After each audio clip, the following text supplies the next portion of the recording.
Self-improvement has grown to be a huge phenomenon in the last years, in no small part thanks to the contribution of a fast-growing YouTube audience and a positive community. Young men all over the world are starting to come together and educate themselves and each other on what masculinity actually means, a word that until now was on the brink of being forgotten thanks to a wide range of phenomena. Our school don't teach ourselves to be men anymore, and not everyone can rely on parents or older siblings to teach them the things they need to be a successful male, whether it be in the dating scene or on the deeper level of identity. It comes as no surprise then that the lacking virility of modern men was until some time ago seen as the norm. Social media advertised it, shows made it desirable, and society all too happily followed suit. But then came Adonis. Adonis waded through the sea of ordinary Jeffreys, whom we couldn't even tell from one another.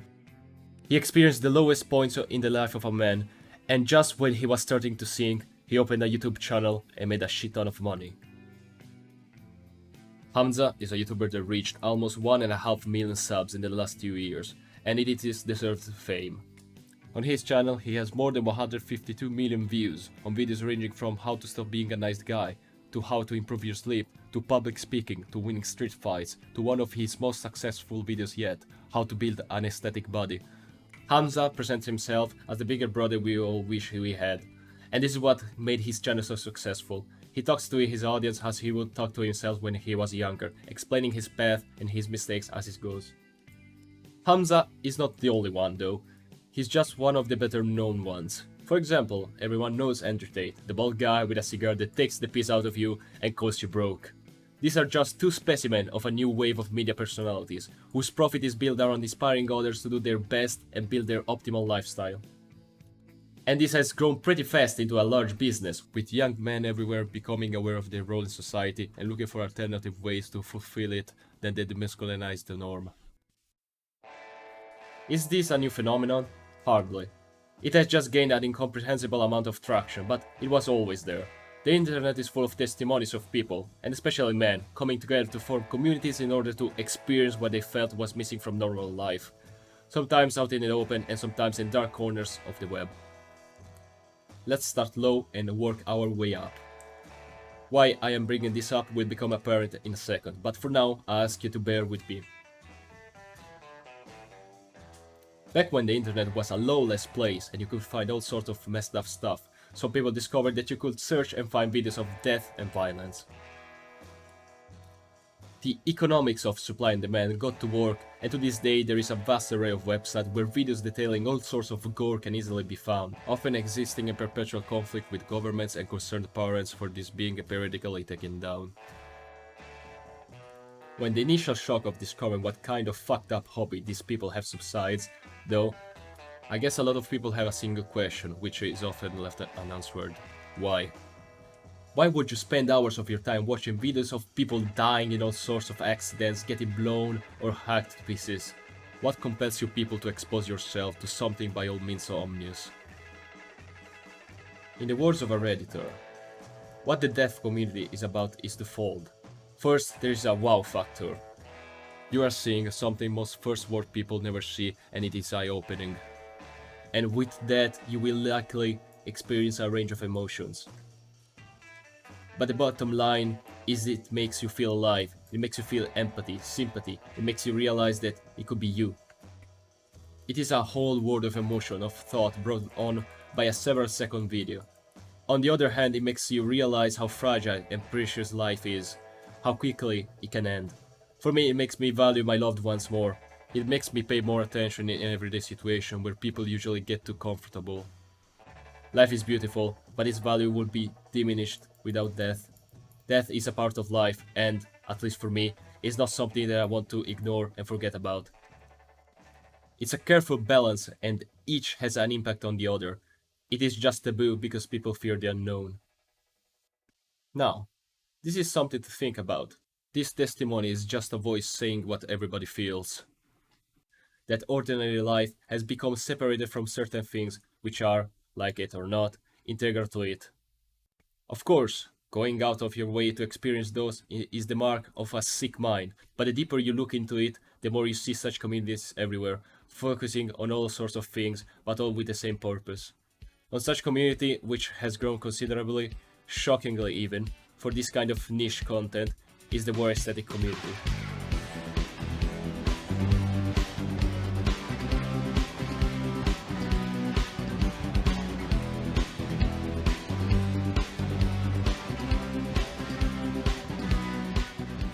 There is a substantial amount of footage captured in the active war zones and battles. This ranges from professionally shot camera footage to amateurish GoPro videos, shot in every single modern war. It all started with giving the troops cameras in World War II to document their fight, and it was a success. It seems that insurgents, mercenaries, bandits, the regular soldier, all have a weak spot for filming their adventures and posting them to the web. It seems that no matter what the force, no matter what the war, something can be found. Most of it is bad, some of it is good, really good.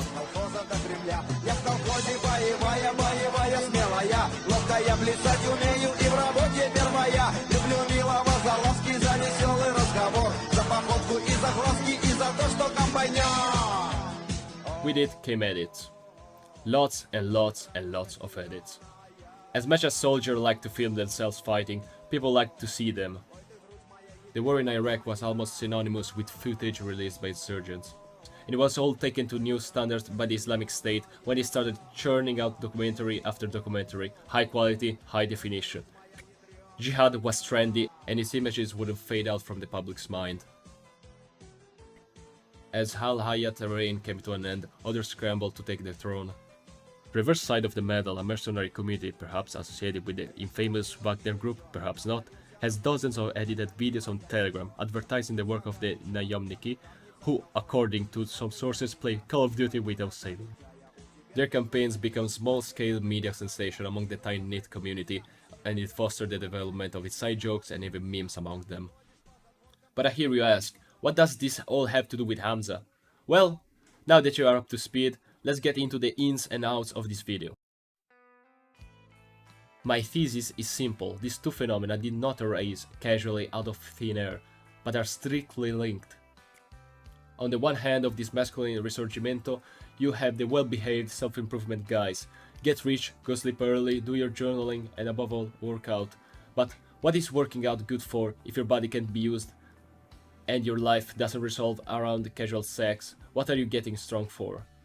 Enter Tyler Durden. He's unhinged, absolutely out of control, and he's all of us. He's basically Giga Chad, let's admit it. We all wish we were him and we could get away with the stuff he does, but of course we can't, otherwise the world will end or something. War is something we, as men, have always been expected to partake in. After all, when the tribe living next cave gets up to some mischief, and police has yet to be invented, who are we gonna call? Nobody is saving your nation except its men. And we men have it in us to consider war the biggest test of our lives. But wait, this is not one of those videos that are like, oh yes, there is a dark side to all of us and we need to control it for the good of society. This shit goes deep as fuck, and I'm your diving suit. Or should I say, your time machine. Because, believe it or not, this shit has been figured out for years. Hundreds of them. What if I told you that some guy in the early 20th century had a car crash and came up with the most based manifesto a man can conceivably think up? You heard it right. In the words of his father, Futurism is a great anti-philosophical and anti-cultural movement made of ideas, intuitions, instincts, punches and kicks, all with the sole purpose to kick the age out of Italy. And when he said punches and kicks, he meant that. Marinetti and his gang terrorized Italian theaters, publishing ideas and manifestos to revolutionize every single thing from music to painting to writing to eating. And they were strongly pro-war. Marinetti himself fought in Bulgaria, Libya and the Italian front during World War I, then in Ethiopia and the Eastern Front during World War II, by some accounts even at Stalingrad, and he never backed out of his ideas. Marinetti believed in a man who could become a hero every single day. He wanted to reject love and romanticism, believing them to feminize and drain a man of his energies. Two of the Futurist's most important works, Mafalka the Futurist and L'Aviatore Dro, revolve entirely around the rejection of softness to embrace cold, hard steel until the eventual point where mankind could fuse itself with it. Futurism does not want an utopia, it has no need for one. All it wants is change, permanent, constant change, which will bring about plenty of trials by combat for the young men of every generation. Slowly but surely, men will become harder and stronger, immunizing themselves against the womanly poison to fully marry their ideals and the fight for them. Futurism thought of itself as justifiably exaggerated because they wanted to fight against the swing of the pendulum towards femininity and needed to muster all of the energy they could.